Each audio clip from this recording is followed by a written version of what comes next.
Chapter. Okay, so welcome to another episode of the Manchester SEO podcast. Today, really privileged to be joined by Helen Tebay, who runs a sales training company, sales coaching company called The Sales Lady. That's it, yeah. Which is going from strength to strength, I believe. And we've known you a good few years now, and it's always good value talking to you in many ways. Oh, thank you. What a lovely intro. That's good. Yeah, thank you for asking me to come on. No worries. I think for those people that don't know you, give them a bit more insight into you. Yeah, for sure. So, I have a sales coaching and training business, and I help service-based business owners. Tends to be business owners that are responsible for selling. Yeah. They feel that weight and responsibility of sales on their shoulders, and I help them to sell and market their business better, make more sales, usually wanting to increase towards 10k, 15k, 20k months. So it's that kind of like next reach that they want to get to. Very successful at what they do, service based. So you've got lots of coaches, consultants, experts, HR, health and safety, leadership and management. They're experts at what they do, but sales has always been a bit of a tough point in their business. Though often the most hated part of their business, I'd say, is sales and marketing. So try and make it easier for them. Yeah, there is more of it's like I call it the Bambi effect, where people worry a lot about it, whereas it's not really anything to be worried about, and that's where you come in and ease their worries. Yeah, more sales, more leads, more clients, better, stronger delivery, and then less time, less faff, less, I wouldn't say effort. Effort is just placed in like different areas where it's going to make a bigger impact. So, yeah. So how did you get into sales? Yeah, this is a really good question because people are often surprised at this. I absolutely hated selling. I absolutely despised it for the reasons why I think a lot of our clients don't like to be seen as selling or salesy. Yeah. So I had that same thought of like, here we go, snake oil, twisting people's arms. And my first experience of sales was working for a sofa company. I won't tell you who it was, in my local town. And the guy who hired me went and sat down and showed me his pay slip, and it was thousands of pounds, and that was like 20 years ago. Yeah. And he said he got that from ripping people off. He's like, Cool. I don't care, that's it. I'm all about the money. And I thought, shit, if this is what sales is all about, I'm out. I want nothing to do with it. And then I got my first taste of sales when I kind of fell into it. And what changed for me was a sales trainer that came in. And she hates this story, so I'm going to tell it, put it out there. Yeah. But she came in, and the energy and the insight and the way she broke it down and made it doable and easy and more customer focused. I was like, I can do that. I think actually that sounds fun. Maybe we do that instead. And then I got sales roles and worked up towards sales management.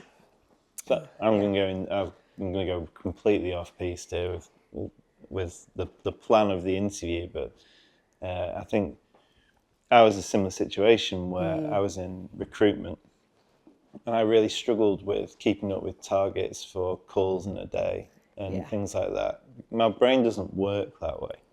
It hates having to do things.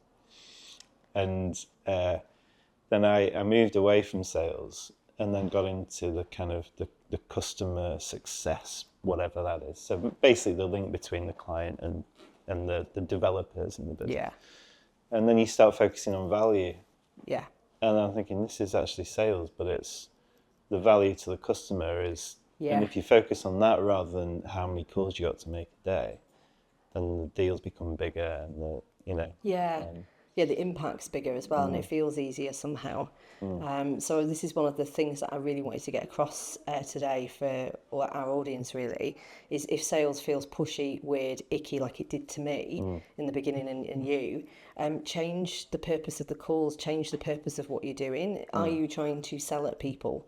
You probably are, because it's just human nature. You've got a business, you've got bills to pay, you want to make money, which is all cool, that's fine. We're not in business to just float around. You know, we've got purpose and we want to make money, you know, but we also want to deliver a shit ton of impact and help people. And off the back of that, you get paid for that impact.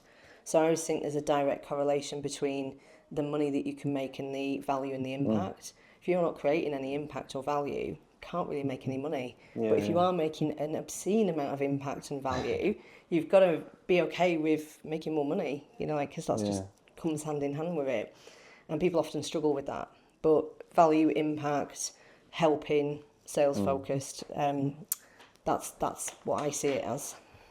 It's not really just sales, is it? Because it can help you in any role. You know, a lot of the most successful people I know aren't necessarily great at what they do, but they're great at describing what they do or selling a new idea or a project or a product. It's about purpose. It's all about purpose driven for me, putting the customer first. But I think people do get that very confused with I don't really want to ask any difficult questions, you know, like, I just want it to be nice. And you can be a nice person, you can be kind, but sometimes in a sales conversation that is highlighting to somebody why they are stuck and why they should be moving forward and what's happening with that for them. So sometimes it's asking those bigger, bolder, braver questions that we get confused with. But I don't want to upset or trigger anyone. And you might, and that's not a bad thing. You know, if you're trying to get someone to move and get a different result, especially in a coaching consultancy, you know, any kind of transformational industry,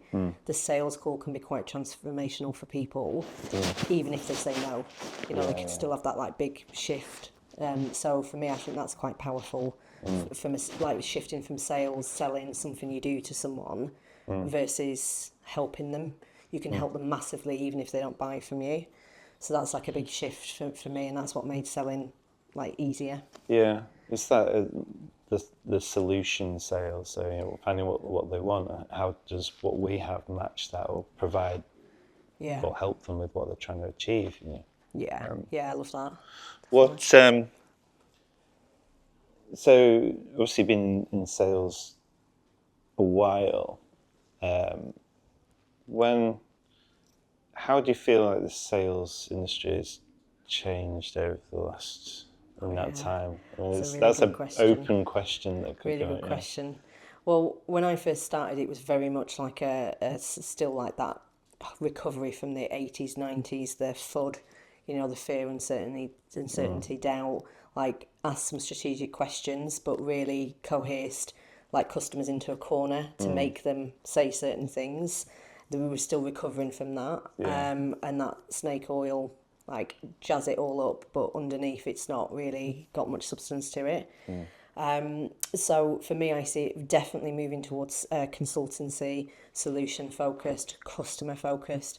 And right now, buyers are really savvy. If you're selling in the online world, the online trust, if you will, between seller and buyer is really kind of like, there's a lot of friction in that at the moment. People have gone through the coaching boom, if you will, and they're a little bit more savvy around like, well, how does this actually work and what result will I actually get? Because marketers have got really good at what you do, James, you know, but they have got really good at sort of sensationalising headings. And, you know, I've done it before where I have bought people's lead magnets and funnels because I'm like, hang on a second, they're promising like you never have to have a sales call again ever. So like, where are you putting the effort in? Because if it's not in there, it's going to be in something like ads or the marketing or something up front. So you can never get away from the effort, but it's just where you want to put it in the process. So I'd say marketing's got better and stronger, but clients have got a little bit more savvy to that, and there's a bit more distrust that we've got to work harder at showing and showcasing rather than telling how our solution's going to definitely give that result, because that's ultimately what they want, but they're suspicious of as well. And rightly so. You know, if you're buying something, you're going to want to make sure it definitely is going to deliver what you're wanting. Do you feel the art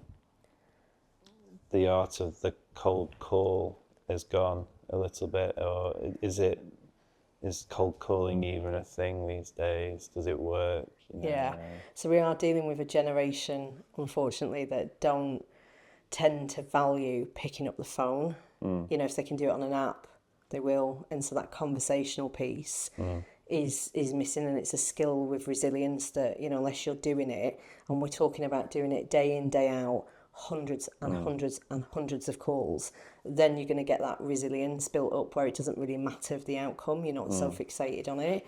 So I think anybody that's got a team that's doing cold outreach, really bolstering that team with support, with coaching, with training is essential, because it's already hard enough anyway. We've already grown up. Not really, the phone has become a secondary thing. If people can do it on socials and apps, you know, they will. And there's a lot of business to be made on the phone. It's one of the most direct ways of getting responses. You know, when my clients are like, I'll just send them an email. And then we wait with angst of like, oh, they've not responded. I'm like, you know, you could ring and just get that response straight away. And it's almost like, yeah, but I don't want to hear a no so cutting and so like brutal. It might be easier to hear a no in silence or in ghosting or in just, you know, like an email form. But actually, I think it's so much, you can find out so much more intel and so much more information faster if you just pick up the phone and build those skills to be able to do that. I think one of the things that isn't talked about with sales that much is, I mean, it taught me how to manage the day and organise myself for the day. And it's the managing your time within the day in the best way, that because there's only so many minutes that you'll work for. Yeah. How can you get the most sales from that in that time? And it's rare that people will be rude to you on the phone, but they may just say, it's not for me at the moment, you know. And that 1 in 1,000 that might be rude. Yeah. You know, depending on what you do, you know, whether you're a complaints coordinator for a bank or something or whatever, you know, that might be different. But do you think there's a lot to be, you must come across that yourself in terms of, well, how can I put sales into someone's day in the best way possible? That's a really good question, and it's something that is unique to every single one of my clients.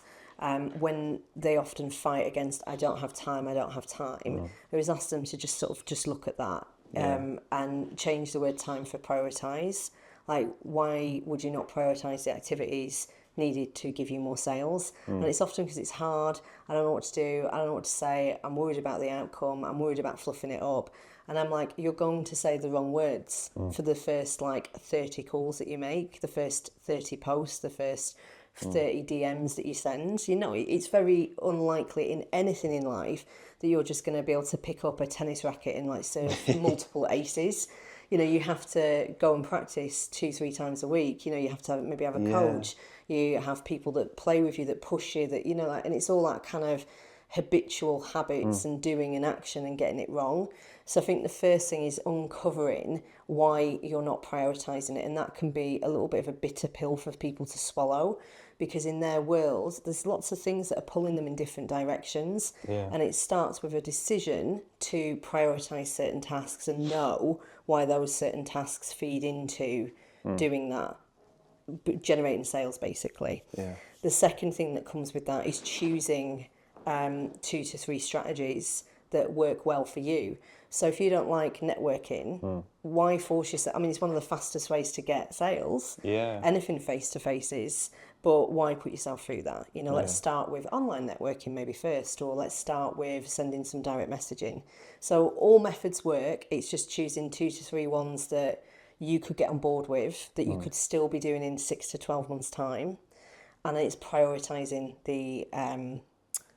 the time to actually action that, knowing where it fits into the bigger picture. The final thing with that is it's really hard to do that when you don't get a result straight away. So we're so conditioned to get that instant gratification on everything. You know, you can book a holiday, you can get a loan, you can buy a car, a couple of clicks of a button. With that endorphin release is just where that dopamine hit is something that we're searching for all the time. And so if you put 20 DMs out and nobody responds, that can be really hard. And then I'm saying, why don't you go and put 200 out? It's not something that, you know, people naturally are going to run towards. So, you know, switching that mindset is going to be needed. It's you've got to learn your trade. Yeah. And you can only do that on the job, really. You Yeah. know. Yeah. Fastest way to launch any kind of offer, new offer, existing offer, get more sales, is to go and talk to a shit ton of people. And I mean a shit ton of people. People, it's like clients say to me, oh, I've been out, went networking twice. And I'm like, how many people did you talk to? I just stood in the corner and waited for people to come to me. Yeah. I don't think this networking malarkey works. No one bought anything. Yeah. And I'm like, again, it depends what your expectations were of this. For sure. Spoke to a comedian, a guy called Alan Cochrane. We had a fascinating discussion about how comedy's changed over the years, and he, is saying that there are young comedians who are massive online, and they'll go to the Edinburgh Fringe and fill a whole 100 seats easy, but they haven't had the time and done the graft to learn how to manage the crowd and keep them for more than the 30-second clip. And so he says, I feel sorry for them because they haven't had that performing in front of 2 or 3 people where they can down. It's not quite as bad. You've got to learn your trade. And it's similar, I think, it's rare that you start anything and you're brilliant at it. Yeah, you might have a natural aptitude, but you've still got to hone the skill. And I'd say that is the fundamental reason why people don't get sales. And this is where I think my world and your world not collide, but come together. Which is your offer. How you construct an offer and how you talk about it and explain it so it makes sense to clients is an actual skill set. And I thought, because I came out from sales and I was like, I think I'll be all right. I can put an offer out. It was a car crash. It was an absolute mess. People were like, so what is it that you do? And I'm like, why is this not like really easy for people to understand? But you're thinking about it 24/7 for you. You live it. So like, you know it. You know all the steps. You know the components. But how are you explaining that to a client and how are you making it make sense in the words that clients understand? So it's not a 6-month coaching program one-to-one. It's more that transformation that you get at the end of it, having an offer that generates you sales calls and sales revenue on repeat. You know how to explain that and market that and sell it. That's what gets you the revenue. We get the in SEO we go, it's black magic, isn't it? It's voodoo. It's but it's not. There's a process, and I think with sales it used to be they've got the gift of the gab or something like that, and it's not that. There's a process.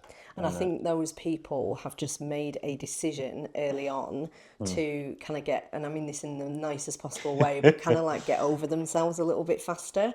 So they're not bothered whether they're going to get yeses or no's. They're kind of have mentally put their little tin hat on and they're okay. They know it's coming. They've already thought about like that failure, that first point of failure, where you're going to get like your first no, and they're like, okay, I'm already like, I'm over that. The faster I can hear it, the better. And then there's another set of people that just sit there and actively avoid it because they're making it mean something about them, their offer, like how valuable it is, and they tend to retreat. And so one is going to give and yield much better results and is much better customer focused. The other, I'm sorry to say, is very self-centered of us. When it's all about us and but I feel really like uncomfortable and I feel this and I feel that. It's not about you. There's someone out there that needs help and needs the result that you deliver. And we need to help you get over that so that you can explain it and they can lean in and book a call with you or whatever it is that you do. So, So, what would cause what kind of situations are people in when they look at what you provide and think, I could do with some of, why do people come to you? Why do businesses come to you? So there might be a couple of reasons for that. One is they've got a new offer that they want to launch, sits alongside with an existing one. The main one is that their sales results are just not where they want them to be. So they know that their business and their monthly revenue can be so much more. They might be hanging around the 5k mark and want 10k. They might be hanging around 10k, want 15k. But ultimately, it's that next level shift. And that figure can exponentially go up. Some of my clients are around like 500k and want their first million. Yeah. Some are around 1 million and they want to shoot for 5 million. So like that figure can exponentially go up. But ultimately they are dissatisfied with where they're at, and there's inconsistency in the sales. So they want more sales in some of those guises. They want to understand why it's how it is and how we can Yeah. improve it. Yeah. And that is actually one of the benefits of booking a consultation call with me, is that irrelevant of if we work together, you will find out the number one reason. Sometimes there's a couple of sub reasons, but basically the reason why you're not making the money that you'd like to be. Sure. And then 2-3 things that you can go away and work on. And of course there's an offer from me to help you do that and get there faster. But even that is transformation, and that's really valuable for people. Yeah. What are the main aspects that you come across that are, the kind of trends you hear from conversations, and the most used? It's usually that aspect that is causing the issue. Yeah. So for me, they don't know this, but it's the offer. It's always the offer. Right. How you construct it, how often you're talking about it, and your audience are seeing it, and how clear and compelling it is. The amount of times that people have told me that I help SMEs do blah, blah, blah, blah. Honestly, an SME is between one employee and 250. You're talking from small to enterprise. So, a sole trader is going to talk about the problem. They might have the same problem, for me, more sales. But an enterprise is going to be talking more about operating income and strategies. Your sole trader or your business owner that's responsible for selling is going to be talking about cash in the bank, monthly income, monthly revenue. So like we're going to use different words and different ways of explaining it. So it's that tends to be different. But when you're too vague with an offer, people just scroll on by. It's just too vanilla. Anything like increased productivity, increased growth, brand awareness. I mean, what does that mean for different industries? For your industry, if someone was increasing brand awareness, what would they see? What would they be going on that's different, that tells them, I've got a bit more brand awareness? Yeah. And it's that we need to plug into the marketing. Who do you want to make aware, and where are they? Yeah, it might be a new set of customers, it might be larger customers, it might be more of the same customers, but they're 3 different messages. And so when we say something like, I give my clients more brand awareness, it's not. This is one of the changes that we mentioned about the online world, because there's so much content out there.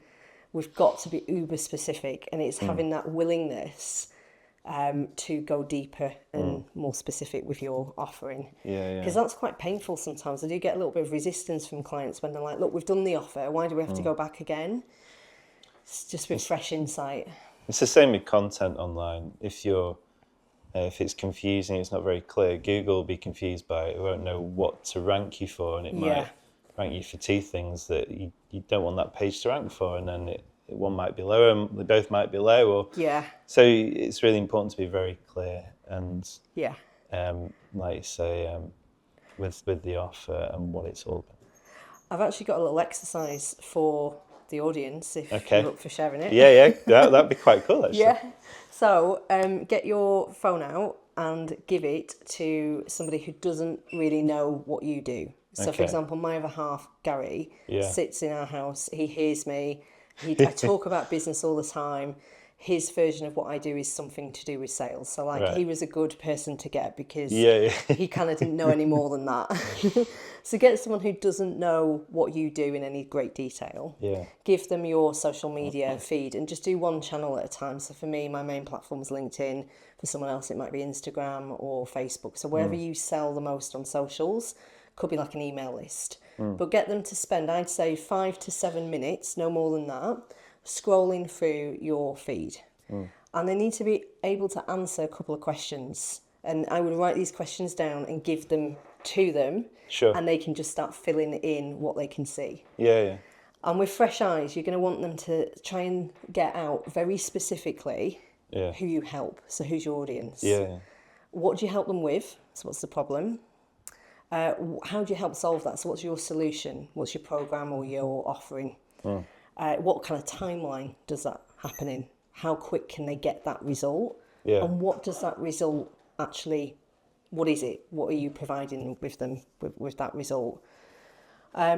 It's amazing what comes back from that. Yeah, so despite Gary living in the same house as me and talking about business all the time, he was able to answer all those questions, but there was no real level of like detail to it.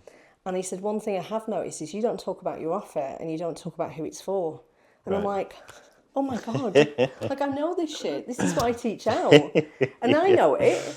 I know it really well, but I've not told my audience. Yeah. So that's what came out, and I started talking about results and the offer more, book more sales calls. Because that's the one bit that the audience was waiting to hear. So, you know, see what comes back from that, and then you will know, okay, they're able to answer it, but that's not very specific. So, recap on the questions. Yeah, so who is your audience? Yeah. So if it's anything like SMEs, business owners, people, it's too vague. Okay.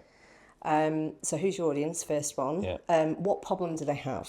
Okay. And then just see what comes back. Is there any level of detail? Are there keywords that they've been able to pull out of your content? If not, go a bit more specific. What's the top 3-4 things that they think about their problem, their beliefs about it, their roadblocks, their hurdles, what they think, myths. So that's the second one. The third one is, what do you help them with then? What's the solution? You know, is it a 6-month coaching program? Is it group work? You know, I use the word program a lot and people thought it was group. Right. You know, just little things like that. So what's the solution? What are the steps? Why do they work? You know, all that kind of stuff. You can go really deep on that. And then the final question is, what do they get? What's the result, the outcome? And if you don't know that, it's a sign you need to speak to more people. Right. If you can't answer any of that, you just need to get out there and speak to more people. You could put polls out. You could, like, what are you finding hard about selling right now? What are you finding hard about marketing? See what people are saying. Yeah. But yeah, that's the root. That's where a lot of lack of sales is rooted in. So people want me to provide them with the avenues to get more sales calls booked in. To do that, we're going to have to look at your offer. I give you some people call it a no-brainer offer, or like one that's just packed with value and compelling reasons why people should book sales calls. That's an amazing clip for our social media. We're going to get everyone to do something like that. Yeah. Yeah, but that's ultimately the that's the work. It's always the work, and that's the stuff that people want to hop skip over because it's really fucking hard. Yeah. It's just hard to think about all of those questions from a client perspective. Yeah. So it's easy to go and update a website. It's easy to just go and faff around and look at CRM systems. It's easier to just like reorganize your emails and file them. And I know people do them because I've done it. Clean the house, load the dishwasher. Yeah, you know, whatever it is that your flavour is of avoidance. Yeah. So. No, it's really good advice, actually. And more than anything else, just review your communications. Yeah, really simple. It's always the simple shit in sales that catches us out every single time. When people don't have the sales chime in as they want it to do, and it's not bringing the money in, the easiest thing is I'll go and launch a new offer. Clearly that's not working. You're going to have then 50% over here and 50% over there. That is not going to be compelling to get consistent sales. We want 100% on one offer. Yeah. Why is that not chiming? What is the one thing that you think is missing? If you had 20 of your ideal people in front of you, what could you say to them that would just tip them over to maybe 2 or 3 of them booking calls? Yeah. You know, go and do that work rather than go and make another offer. Because it's the same amount of effort, but one's going to take you a little bit further back. It's going to take longer to launch a new offer than it is to refine an existing one. It's so easy to move away from that as well. Yeah. You know, especially if you know people that you network with. And you've probably seen that with me, where I just go on a complete waffle about something because I'm quite laid back. You're so laid back. And just not give people, you know, I was with someone that was 2 years and they said, so what's SEO then? I'm like, I should probably explain that a bit more. Yeah. You know, there's a lot of people that don't know. Yeah. And even starting with like, people think it's the black arts, and this is where it was really, useful, this is where maybe it's not for you, you know, like, and Yeah. you know, just like the real basic stuff that you and I would probably skip over. That sometimes is the bit that the audience needs to hear and see. And also for referral, you know, how many times have we been networking? I mean, we both go to similar networking groups. There'll always be one or two people that stand up muttering, mumbling, absolute garbage. And, you know, it just makes no sense. Yeah. You know, and even in one-to-ones, it doesn't make any sense. You know, and there's 2-3 years, and I've got a handful of people that I still don't know what they do. You know, like, and that's going to be costing them sales for sure. So clarity, cleaning up any vagueness, confused people cannot buy. They just can't. They're confused. They've got a lot of questions, so they just can't buy. Yeah. So. Well, people might have a need for you, but if they don't know what you do, they won't talk to you about it. They can't lean in. They'll scroll over and think that you're for someone else. So when I first started, my messaging was all about, I'd come out of a kind of corporate world. So I was talking about operating income. I was talking about fiscal responsibility. I'm like, I don't even know what that is. That's ridiculous. And I'm like, I don't know why no one's biting. And I spoke to someone, again, fresh eyes, and they were like, well, what is it that you actually do? And I'm like, I help people make more money, like more sales. They were like, just can't say that. Like, oh, okay. That worked. Yes. So it's always the simplest of stuff that's going to trip you up. Yeah. I mean, you probably mentioned it already, but, you know, well, if there's a business that's struggling to increase their sales, what, you know, if anyone's listening out there, what bit of is there 3 things they can do? Or Yeah, I've made some notes actually, James. Let me find them. This notebook is full of all the good stuff. So, yes, I thought about this, and the first thing is not to panic, not to think that anything's gone wrong, because it's really easy. I've done this before, and like, shit, what's gone wrong? Something's gone wrong. You will get slumps. It will happen. It's not just for new businesses. It's not just for people that are starting off. Well-established businesses can find themselves in this. So give yourself some problem-solving questions. So, well, what's wrong? Something's gone wrong. There's no sales calls being booked in, or there's no request for quotes. What's going on? What one thing can we do right now to increase the amount of sales calls coming in? It's a different question. You know, so give yourself more problem-solving questions rather than problems. Second thing is to go back to your best month and then 60, 90 days before and figure out what you were doing that you've stopped doing. And this is a hard one because often we don't want to see this, that it's coming from us, that we are causing this. Right. So it's really easy to skip it. Oh, well, we're doing nothing different, everything's the same, don't know. There will be something that you are either thinking or doing differently now that isn't back then. So figure out what that is. And there's always a lag. So whatever you do now, you're not going to plant seeds and eat the fruit now. It's going to take 2 to 3 months for the fruit to grow. So it's the same kind of thing. There's always a lag in sales. The third thing is go and do the boring task of go back to everybody that you've had a sales call with. Like everybody. Write them all down. Anybody that you've done quotes with that have disappeared, anybody that said, yes, I'll book a call, and then like just went off into the ether, and ring them and make them an offer. Just make them an offer of something.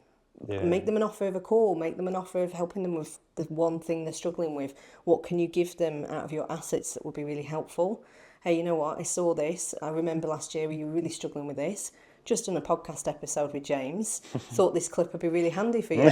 That kind of stuff, you know, it's genuinely helpful for them. Sure. And the fourth thing is just to have a look at your mindset, because I know people are like, mindset, no thoughts, but there's no money in the bank. You know, I get that, but the mindset is going to be everything. That's what's going to get you out of the hole faster than anything.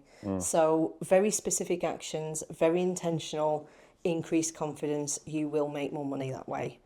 So that's my kind of 4 things of what to do if you're in a bit of a slump.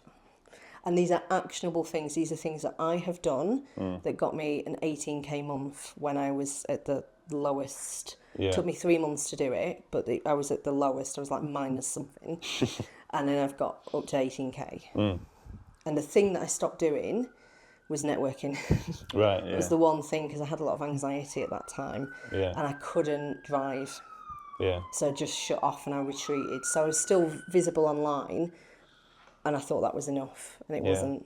So, you know, the state of mind's really important. I know I struggled with getting on the phone every day, and it can make you really ill. Yeah, and absolutely. Mess with your life outside of your job as well, and so it's turning that around is probably the biggest thing you'll ever do, you know, if it's possible. Yeah, for sure. For sure. I think that's where having someone to help you get out of that faster is going to get you the result faster. So I always ask people in conversations, how fast do you want the result? How bad do you want it? Because you can feel shit sitting in the current state that you're in, or you can feel shit and do the hard stuff and pay the money and have someone help you and get out of it faster. So there's equally like hards. It's like, which hard do you want? Because it's all hard. Yeah. And this is where the marketing falls down, when people are like effortless sales and so you've got to put the effort in somewhere, or you pay someone to do it, either or. But there's effort. So at some point. Yeah. Yes.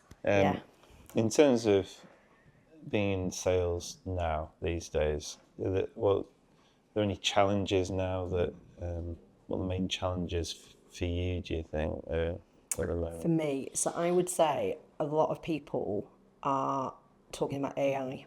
Wow. Why would I pay you to help me with sales and content and putting a message out there? I'll just use ChatGTP or whatever you're using. I would say it's only as good as what you put in. And if you are avoiding the effort of trying to craft an offer and learn how to sell it, and you're delegating that to anything, the fastest word processor you've got is your brain. And so why are you not trusting that? That's what I'd always look to. Why are you looking to something external to do that? And usually it's like fear of getting it wrong, fear of saying the wrong words, fear of like rejection. All of that shit's going to happen. It's going to happen if you use AI. It's going to happen. It's just going to happen in life. So the sooner you can learn the skills yourself, you're going to, that skill is retained in your business. And there's nothing more, for me, I think all aspects of business are great, but having an offer and learning how to sell it over and over again is the fastest way to get consistent increase in sales. So why would we delegate that skill to a computer or a machine? You could use it to shorten things, make it punchier, get ideas, get inspiration, but it's got to go through the human filter. It just has to, otherwise people are going to be like, doesn't sound like you. Yeah. And it's got its own language now. You must notice this as well, like supercharge your sales, take your sales to new heights. You know, you're like, no, that's an AI thing. That's not unless you genuinely talk like that. So we've done maybe 30 of these now, and every single one it has spoken about AI. And it can be a good thing for certain things. I think when you're looking at adding value and detail and depth to something, people are crying out for a bit of humanity. Yeah. And it might be a spelling mistake or saying the wrong thing, but actually having that conversation makes you different. And it's not so much, especially in like copywriting or social media management, it's not so much competing against really good content. It's the average stuff which is pumped out by AI and all that lot, which is causing a lot of noise. Yeah, and it's so vanilla, isn't it, right? You know, like it's so meh. You know, if you want to stand out and you want to get people leaning into you, you're not going to do that by talking the same as everyone else. You're going to do it by, and not being deliberately inflammatory, but putting your view out there and being okay with people coming back going, well, I disagree with that. I got my first troll the other day. I was like, I high-fived because I was like, great, we're speaking to more people. We're being a little bit bolder with the message.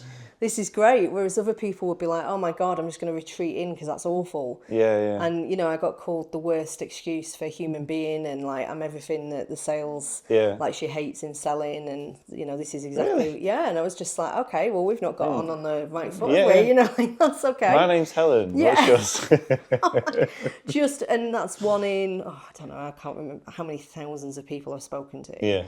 So you've got to be all right with that. If you're going to put yourself out there more, which you're going to need to get more sales, you're going to have to be okay with welcoming in other people's opinions more. And that's all they are. You just decide which ones you want to keep and not. Yeah. So she went in the bin. She booked a sales call. No, she didn't. Yeah. Well, that's it. I had a few clients that said, one told me that SEO was a con on the first conversation with him, and then came as a client, which was a surprise to me. In terms of the future, then, Yeah. do you see any? If you to predict the future of sales, what do you reckon that would be? Gosh, this is a really good one. Yeah. God, future sales. Well, I know how I'd like it to go. Let's go with that. I don't know whether it will go that way or not. But the people, and this is my mission actually, and I get quite like choked up with this, but my experience of sales isn't unique. There's a lot of people that started off hating it because someone said something, that learned information, that they experienced something and they were like, oh, I don't want anything to do with it. I am not going to stop until I change that. So that's a huge mission. And some might say a fruitless one, but I'm going to keep going, and I want to influence over 1 million people in my life and my legacy to see something different. Because if I hadn't have had that experience from the sales trainer, and I thought that's what sales was, I would have gone down a different route, and who knows what that would have looked like. Yeah. And how much commerce is lost, how much business is lost, how much relationship is lost. You know, like one of my clients is a counsellor, and, you know, the impact that she makes is like sometimes the difference between, like, we're talking about life and death sometimes here, you know, and if she backs off from selling because she feels a bit awkward and someone doesn't get help, and, you know, it's that kind of stuff that gets me jazzed up. So that's what I want people to see sales for, is that it's your responsibility and duty to help people if you think you can provide that result and that solution and they want it. It's your responsibility. So I want people to run into that responsibility. Be client focused, results focused, not that whole like, I don't want to be too pushy, I don't want to be too much. Like thinking selling is something that you do to a person. Yeah. So that's what I want for the future of sales. Are we going to get there? Was it? I don't know. I'm going to try my best. No, I really like that. So a question that I've asked a lot of businesses, and for sales, people might think it's money, and it might be. But it's like, well, how do you measure success? Oh, this is a great question. I had like that down actually on my list to talk about success. Because there's periods of time where I haven't made the financial goals that I wanted to make. Yeah. And I'm like, oh, is the business not a success then? You know, and actually when I look at what I've done and the goals that I did have that run alongside money, they were ticked. The business is a success because it exists. You know, so it's how you talk about success and how you measure it. Money is one thing because, again, it's that whole like exchange of value and impact equates to, you know, if you're not making any impact or value, it's not much money that can be charged. So I think maybe a better question to ask yourself is how much impact do you want to make? I've just told you my impact goal is to, you know, influence 1 million people. I want to make myself some money as well. And I'm okay with saying that because I know that comes from helping people massively. So that's what, you know, the two go hand in hand. But how you think and talk about your business matters. So are you having good conversations? Maybe you're going out and really practicing talking about the business and the offer. Maybe you launched a second offer and you're trying to work at how to get that off the ground. Maybe you've done a podcast. Maybe you've done something really difficult. Maybe you've had that really challenging conversation with a client. You know, all these kind of things can be measures of success. So money, yes, it's always like bottom line. And even when you look at your offer, I guarantee, you know, even if they're like, I want more clients, I want more market share, I want customer satisfaction to go up. Why? Because you want to be perceived in a certain way. Why? Because you want people to think of you first. Why? Because you'd like to make more money and profit. So like it always boils down to money and profit, but there's the other measures that go around it. We find often if you focus on the important bit, maybe it's the offer. Yeah. Money will look after itself. Yeah, absolutely. Go and focus on how you can delight your clients instead of worrying about how much money you've got in the bank, and focus on delivery, which are the three things. I think it's the triad of sales is like focus on getting leads, focus on selling well, and then focus on exceeding expectations in delivery, whether that's on a free sales call, free lead magnet, whatever it is, or chargeable work, like delight your clients. There we go, and that's it. That's it. That's how you make more money. Yeah.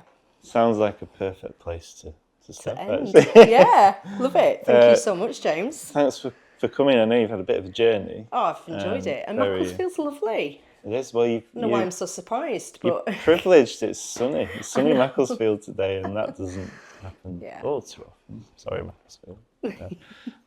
Thanks for coming on. I really appreciate it. Yeah, thank you for having me. Hope everyone's enjoyed. Nice. Oh, I love that.